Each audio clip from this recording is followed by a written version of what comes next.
Wind in the Forest is a profound collection of poems, short stories, and reflections by Venerable Sujiva, a Theravada Buddhist monk. Through his writing, Sujiva explores themes of nature, spirituality, meditation, life, and death, drawing vivid connections between the natural world and Buddhist philosophy. The book begins with a foreword and preface where Sujiva explains his inspiration and goals. The forest and wind serve as metaphors for life and the transient nature of existence, a key concept in Buddhism. Sujiva's connection with nature is apparent throughout his work, as he believes that nature embodies the teachings of the Buddha, offering lessons about impermanence and mindfulness. Living in the present. This section emphasizes mindfulness and the importance of living in the present moment. Sujiva describes the fleeting nature of time, stating that the past is gone and the future is uncertain.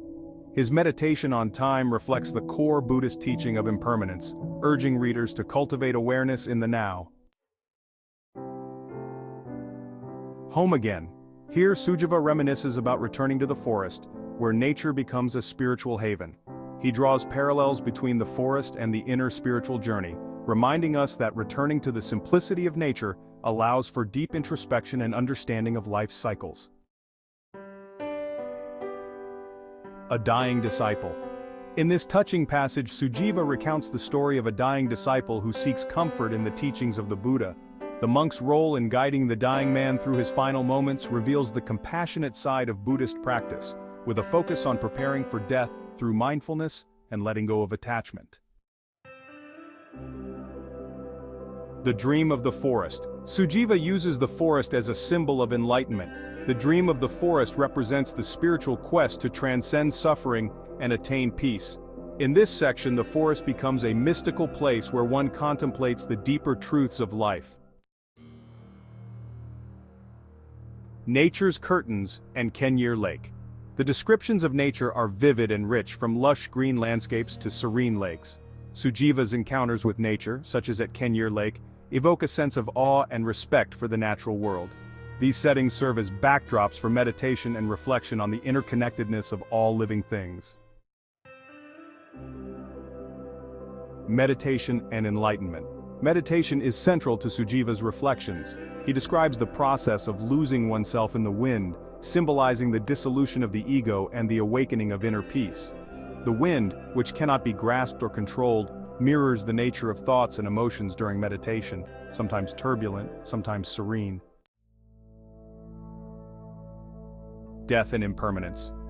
Throughout the book, Sujiva touches on the theme of death, not with fear, but as an inevitable part of the cycle of life. In one of his meditations, he notes that the trees, rivers, and even the wind bear witness to the ongoing cycle of birth and death. His reflections encourage readers to face death with mindfulness and a sense of liberation. Poetic imagery and symbolism. Sujiva's use of natural imagery is symbolic of Buddhist teachings. Trees represent wisdom and resilience, rivers reflect the flow of time, and the wind becomes a metaphor for the fleeting nature of life. His poems are filled with imagery that invites contemplation, drawing the reader into the rhythm of nature and its spiritual significance. Human experience and nature. In several poems, Sujiva contemplates the human condition through the lens of nature. In Lemon Dreams, Rose Apple Dreams, and The Dream of West Lake, he reflects on the ambitions and struggles of individuals, comparing them to the growth and resilience of trees. These sections provide a gentle reminder that human life, like the life of trees, is subject to change and decay. Final reflections. The book concludes with thoughts on freedom, peace, and the cyclical nature of existence. Sujiva emphasizes that enlightenment comes from understanding the impermanence of all things and embracing the truth of suffering with clarity and compassion.